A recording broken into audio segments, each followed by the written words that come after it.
الحمد لله نحمده ونستعينه ونستغفره ونؤمن به ونتوكل عليه ونعوذ بالله من شرور أنفسنا ومن سيئات أعمالنا من يهد الله فلا مضل له ومن يضلل فلا هادي له ونشهد أن لا إله إلا الله وحده لا شريك له ونشهد أن سيدنا وسندنا وحبيبنا ومولانا محمد الذي أرسله بالحق بشيرا ونذيرا وداعيا إلى الله بإذنه وسراجا منيرا أما بعد أعوذ بالله من الشيطان الرجيم بسم الله الرحمن الرحيم ولله على الناس حج البيت من استطاع إليه سبيلا ومن كفر فإن الله غني عن العالمين وقال رسول الله صلى الله عليه وسلم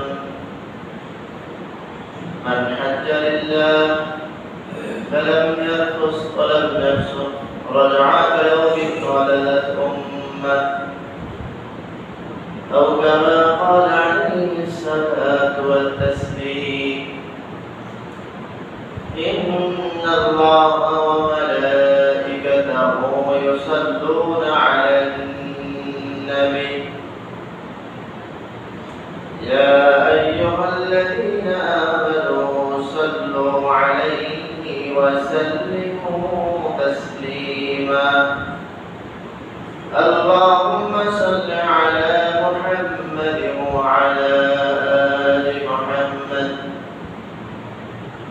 كما صليت على إبراهيم وعلى آل إبراهيم إنك حميد مجيد اللهم بارك على محمد وعلى آل محمد كما باركت على إبراهيم وعلى آل إبراهيم إنك حميد مجيد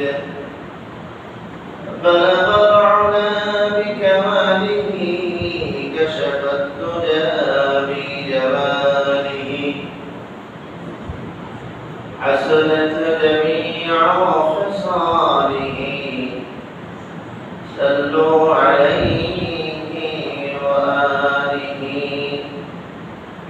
ألفت ميراث الغيب وباه كجباه الجد بلجته أگر دل میں مجا ہو بلغ العلا بكماله كشف الدجى بجماله حسنت جميع خصاله صلوا عليه وآله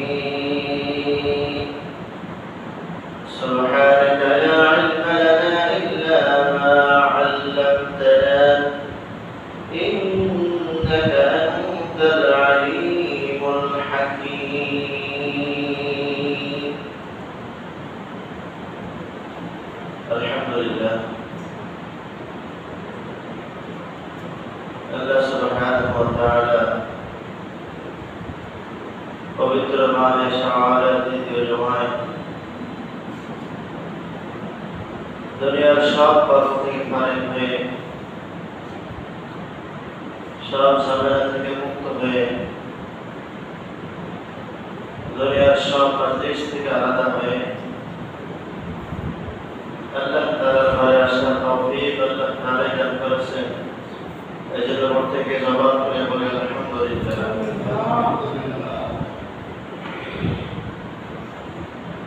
আল্লাহ তাআলা জুমা থেকে জুমা পর্যন্ত লম্বা একটা হায়াত দিয়েছেন। এক সপ্তাহের মধ্যে বহু মানুষের ইন্তেকাল হয়েছে। এই মুহূর্তে বহু মানুষ অসুস্থ, হাসপাতালের বেডে, বাসার বেডে বিভিন্ন রোগ ব্যাধি নিয়ে আক্রান্ত হয়ে কষ্ট পাচ্ছে। আল্লাহ তাআলা আমাদেরকে সুস্থ সবল আকল মস্তিষ্ক সব ঠিক রেখে পায়ে হেঁটে চলার মতো ক্ষমতা এখনো দিচ্ছেন, কথা বলার মতো যোগ্যতা আল্লাহ তাআলা দিচ্ছেন, কথা শোনার মতো আল্লাহ তাআলাই দিচ্ছেন। এই জন্য আরেকবার বলি আলহামদুলিল্লাহ। দুরূদ ও সালাম পাঠ করি মানবতার দিশারি সাইয়্যিদুল কাওনাইন আমার আপনার সকলের প্রাণ প্রিয় মানুষ জনাব মুহাম্মদ রাসূলুল্লাহ সাল্লাল্লাহু আলাইহি ওয়াসাল্লাম। সম্মানিত হাজিরিন, বর্তমান যে মাস আরবিতে যার নাম হলো শাওয়াল, রমজানের পরের মাস। শাওয়াল মাসের পরে জিলহজ, এরপর জিলহজ। আল হজ্জ আশহুরুল মা'লুমাত, হজের জন্য 3টা মাস নির্ধারিত। হজের প্রস্তুতি গ্রহণ করা, সব কিছু সম্পন্ন করে মালিকের ঘরের দিকে রওনা হওয়ার জন্য অনেক হাজি সাহেবরা প্রস্তুতি গ্রহণ করতেছেন, টাকা পয়সা জমা হয়েছে।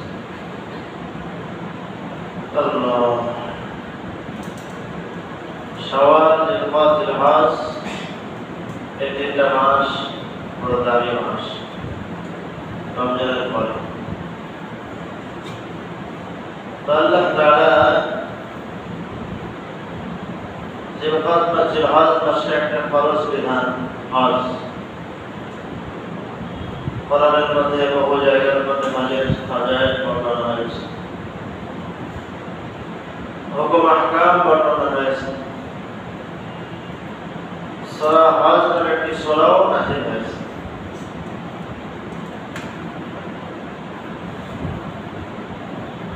পুরো কোরআনকে আল্লাহ তাআলা 23 বছর ধরে লৌহে মাহফুজ থেকে পর্যায়ক্রমে নাযিল হয়েছে। 114টা সূরা আছে। কিছু সূরা মাদানী, কিছু সূরা মাক্কি। মক্কি জীবন আর মদনী জীবন। আর বুঝতে সহজ, রাসূল আকরাম সাল্লাল্লাহু আলাইহি ওয়াসাল্লাম হিজরতের পূর্বে যে সমস্ত সূরা নাযিল হয়েছে মাক্কি, হিজরতের পরে যে সূরাগুলো নাযিল হয়েছে সেটা হলো মাদানী। কিছু আয়াত বা কিছু সূরা নাযিল হয়েছে দিনের বেলায়, কিছু সূরা নাযিল হয়েছে রাতের বেলায়, কিছু আয়াত বা কিছু অংশ নাযিল হয়েছে সফরের অবস্থায়, কিছু আয়াত বা কিছু সূরা নাযিল হয়েছে মুকিম অবস্থায়, কিছু বিধান নাযিল হয়েছে জিহাদের পথে, কিছু বিধান নাযিল হয়েছে শান্তি অবস্থায় জিহাদ ছাড়া, কিছু আয়াত মুহকামাত, কিছু আয়াত মুতাশাবিহ, কিছু আয়াতের আয়াত হুকুম আহকাম সব কিছু মিলায়ে আল্লাহ তাআলা 23 বছর ধরে কোরআন নাযিল করেছেন। তো সূরা হজ এমন একটি সূরা যার মধ্যে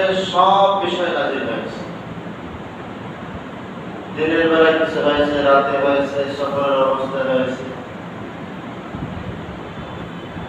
জিহাদের মধ্যে থাকা অবস্থায় কিছু আয়াত নাযিল হয়েছে, শান্তি অবস্থার মধ্যেও কিছু আয়াত নাযিল হয়েছে। রাসূল আকরাম সাল্লাল্লাহু আলাইহি ওয়াসাল্লাম সহ কিছু সাহাবা সফরের হালাতে যাচ্ছিলেন, ওই মুহূর্তে সূরা হজ নাযিল হয়েছে। রাসূল আকরাম সাল্লাল্লাহু আলাইহি ওয়াসাল্লাম সাহাবাদেরকে এলান করলেন, দাঁড়াও।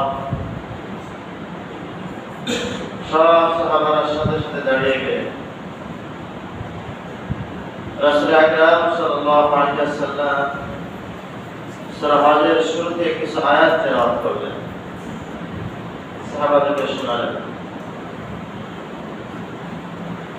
তো হজ ইসলামের অন্যতম একটি বিধান।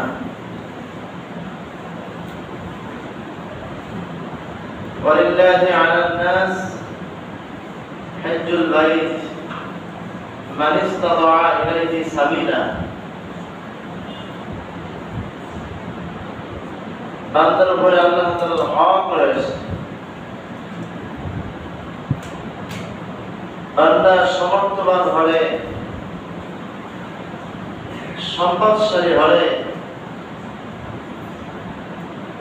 বাইতুল্লাহ যাবে, লাব্বাইক বলে সাড়া দিবে। ওমান কাফারা, যদি কেউ হজের বিধানকে অস্বীকার করে,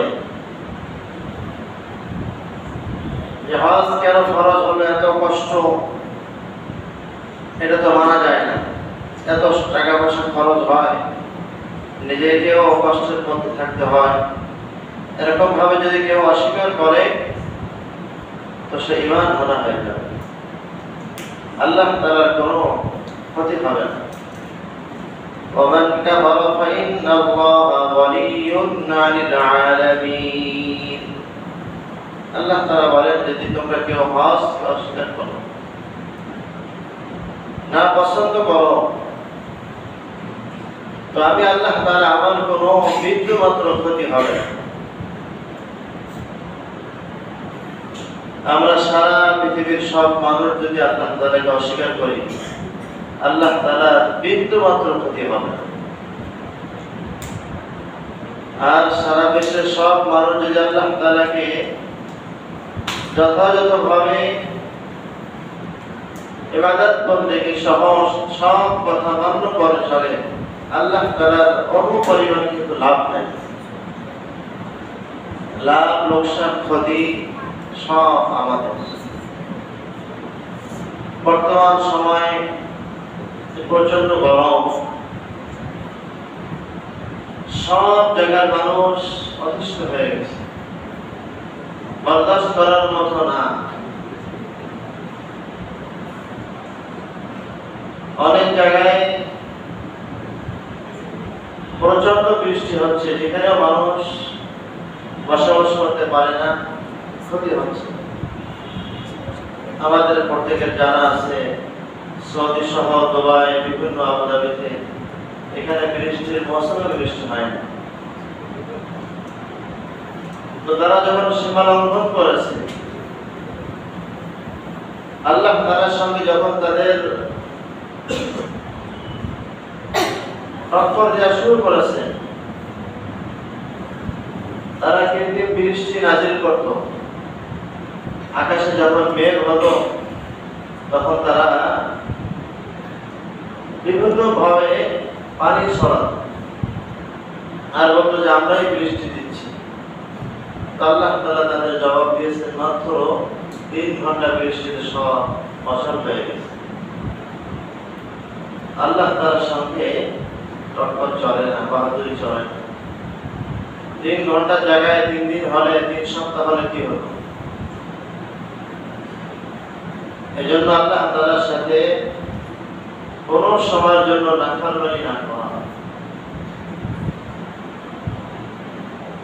তাছাড়াও আরব দেশের মধ্যে আগে এক সময়, এই অল্পদিন আগেও কোনো পূজা মণ্ডপ ছিল না, সেখানেও আজকে পূজা মণ্ডপ, শিরকের কাজ তার আবির্ভাব করেছে।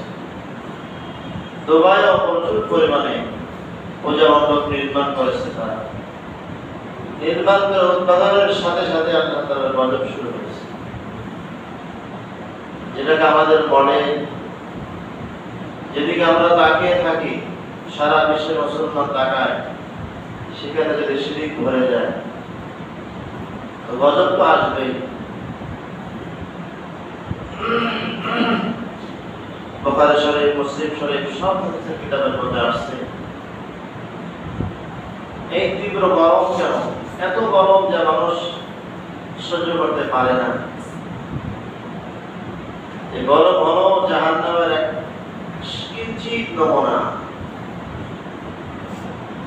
জাহান্নামের থেকে অধিক অধিক উত্তপ্ত থাকবে, গরম থাকবে। বুখারী শরীফের হাদিসের মধ্যে আসছে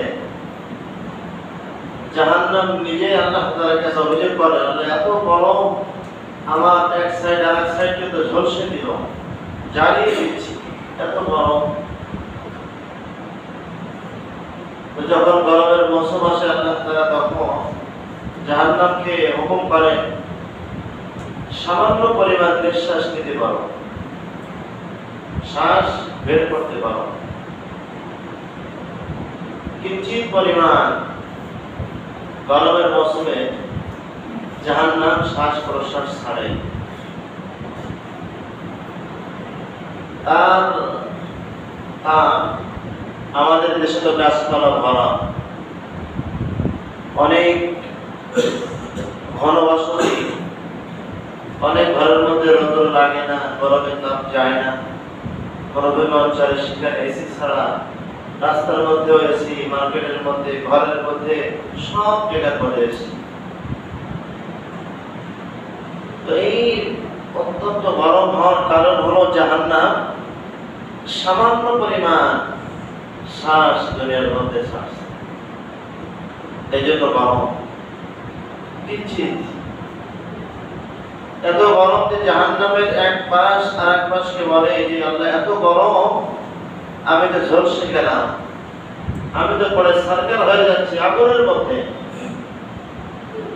আবার যখন প্রচন্ড শীত আসে, ঠিক একই অবস্থায় জাহান্নাম আল্লাহ তাআলার কাছে বলে, আল্লাহ তাআলা বলে কিঞ্চিত পরিমাণ শ্বাস নিতে পারো। শ্বাস নেওয়ার ফলে দুনিয়া ঠান্ডা হয়ে যায়, মানুষের ঘর থেকে বের হতে পারে না, গরম জমে। এগুলো সব আল্লাহ তাআলা নিয়ন্ত্রণ করে। আজ আমাদের এত অধঃপতন, এত সীমা লঙ্ঘন আমরা করতেছি, এত গুনাহ আমাদের হচ্ছে, আমাদের তো অনাবৃষ্টি হবে, আমাদের যে গুনাহ হয় আমাদের তো জায়গায় শেষ হওয়ার কথা। শুধুমাত্র রাসূল আকরাম সাল্লাল্লাহু আলাইহি ওয়াসাল্লামের দোয়ার বরকতে আমরা বেঁচে আছি। শিরক দিন বা দিন বেড়ে যাচ্ছে। যখন শিরক বেড়ে যায় তখন অনাবৃষ্টি হয়,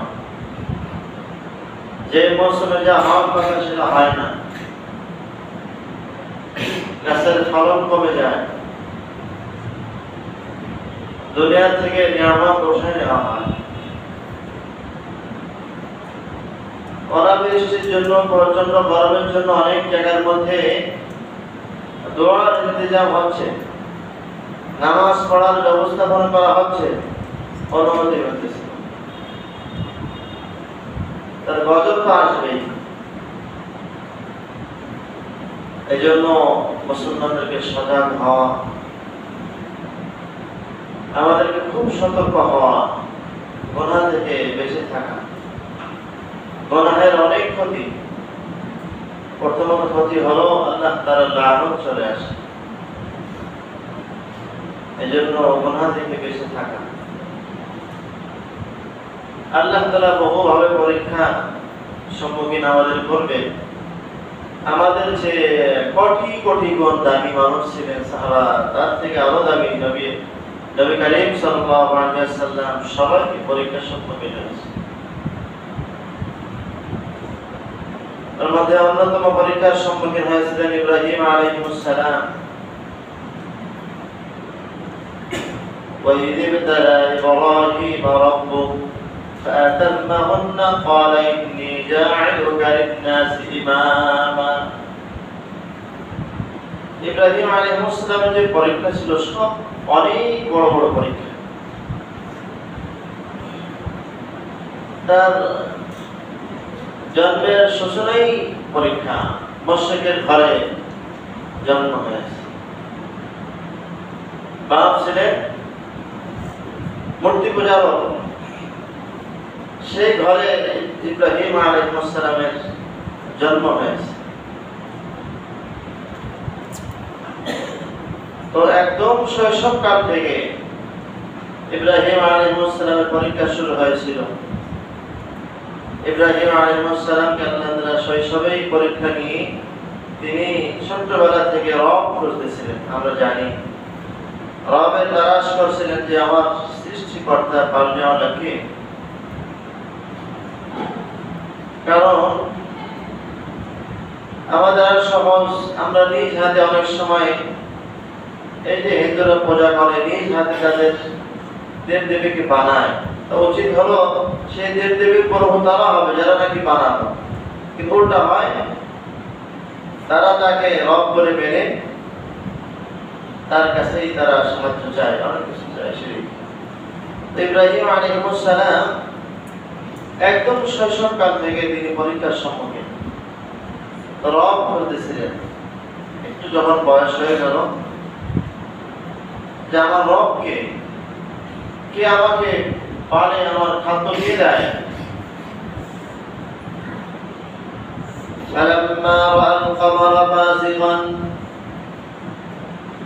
রাতের বেলা যখন তিনি রবকে তালাশ করতেছেন, প্রভুকে, আল্লাহ খোদাকে, আমার পালনেওয়ালাকে, তো চন্দ্রকে দেখছে যে চন্দ্র সারা বিশ্বকে আলোকিত করে দিয়েছে।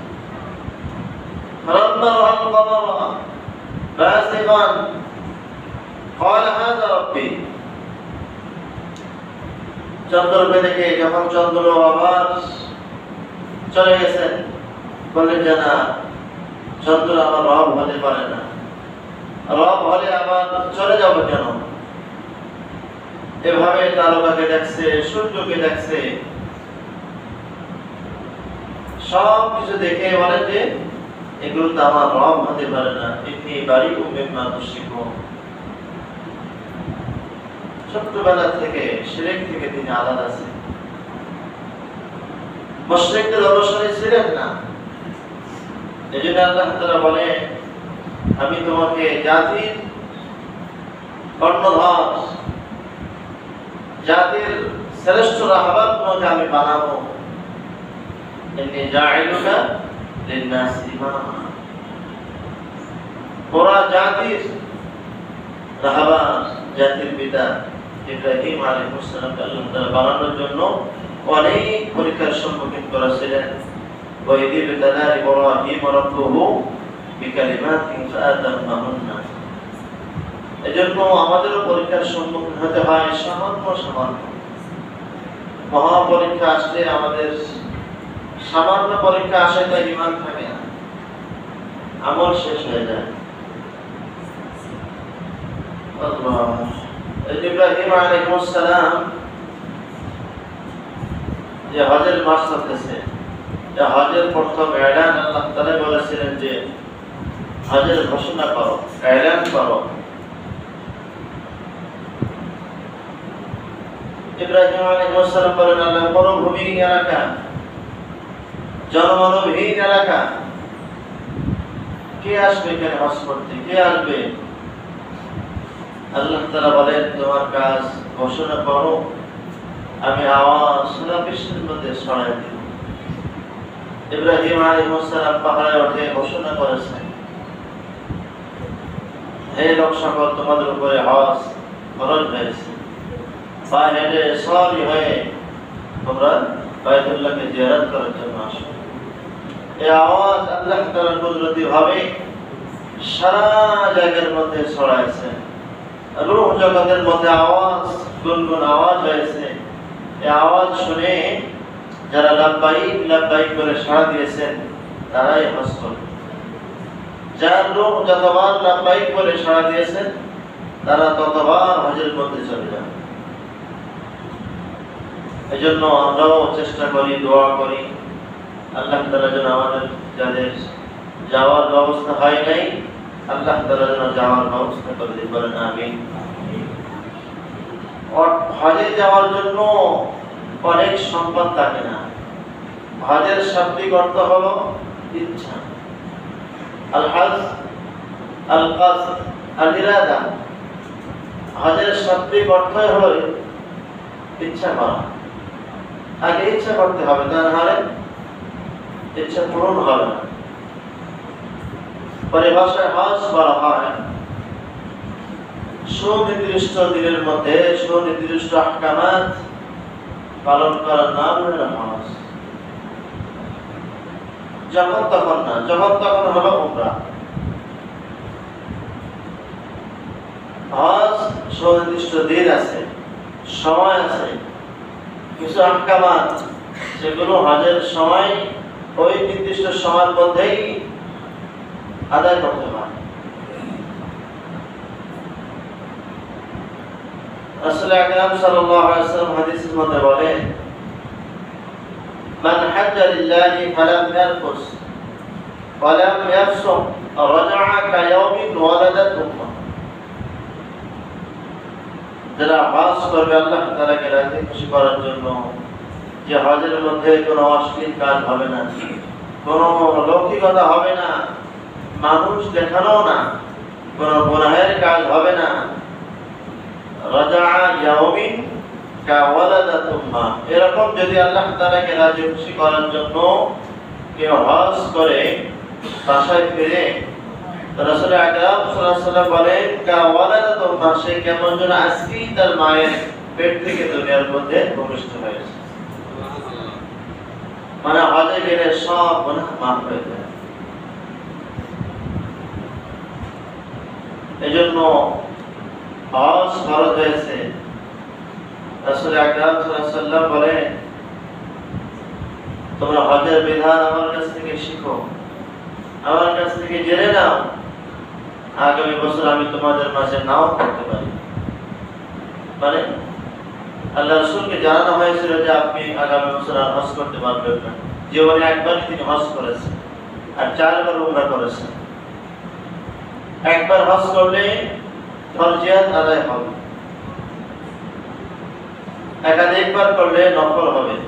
একবার ফরজ, বাকি সব নফল। এজন্য আল্লাহ তাআলা বলেন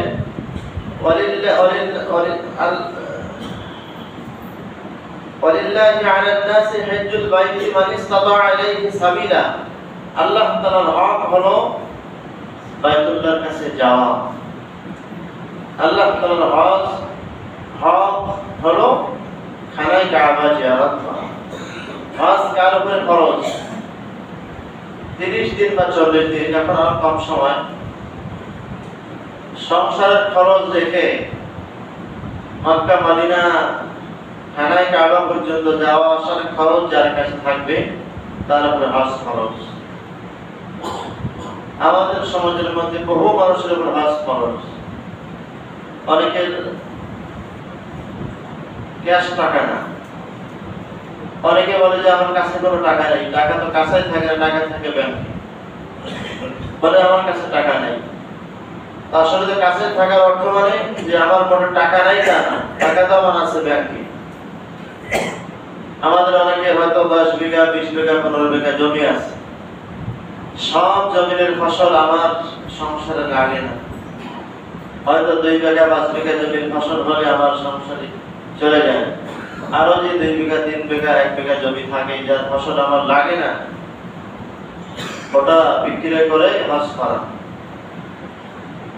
2-3টা বাড়ি আমার আছে, আমার তো বসবাসের জন্য একটা বাড়ি বা 2-3টা রুম হলে হয়ে যায়। বাকি সব তো আমার ব্যবসার জন্য হজ খরচ। অনেক বড় ব্যবসা আছে, টাকা সব ব্যবসায় লাগানো।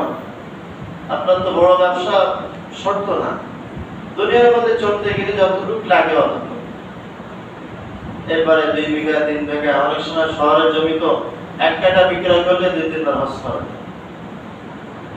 এরকম আমাদের বহু মানুষের কিন্তু সম্পদ পড়ে আছে, জায়গায় জমি পড়ে আছে। উমরা কিন্তু ফরজ না, সুন্নাত না, নফল। হজ ফরজ। যদি হজ ফরজ হয় তো হজ করতে। রাসূল আকরাম সাল্লাল্লাহু আলাইহি ওয়াসাল্লাম বলেন, হজ ফরজ হলে দেরি না করা। হতে পারে দেরি করতে করতে আমি অসুস্থ হয়ে যেতে পারি, দেরি করতে করতে আমার অসুস্থ এসে দুনিয়ার দিকে আমার অর্থ সম্পদ খরচ হতে পারে। এই জন্য হজ ফরজ হলে দেরি না করা। আর হজকে অস্বীকার করা যাবে না। আল্লাহ তাআলা বলেন, অস্বীকার করলে আমার কোনো ক্ষতি নাই, লাভ নাই। আল্লাহ তাআলা বহু পশু পাখি দিয়ে হজ করাইছে। ছোট্ট একটি ঘটনা বলি। এক পিঁপড়া সে হজের নিয়ত করেছে। বুজুর্গ কিতাবের মধ্যে লেখে, একটা পিঁপড়া হজের আলোচনা শুনে, হজের ফাজাইল শুনে তার দিলের মধ্যে কল্পনা হলো সে হজে যাবে। পিঁপড়া যাবে কিভাবে? পাক্কা ইরাদা করছে, নিয়ত করছে, আর কান্নাকাটি শুরু করছে। আমরা দেখি কান্না করলে চোখ দিয়ে পানি পড়ে, জমিনের মধ্যে পড়ে। হাদিসের মধ্যে আসছে এই পানি আসলে নিচে যায় না, পানি প্রথম আসমানে চলে যায়।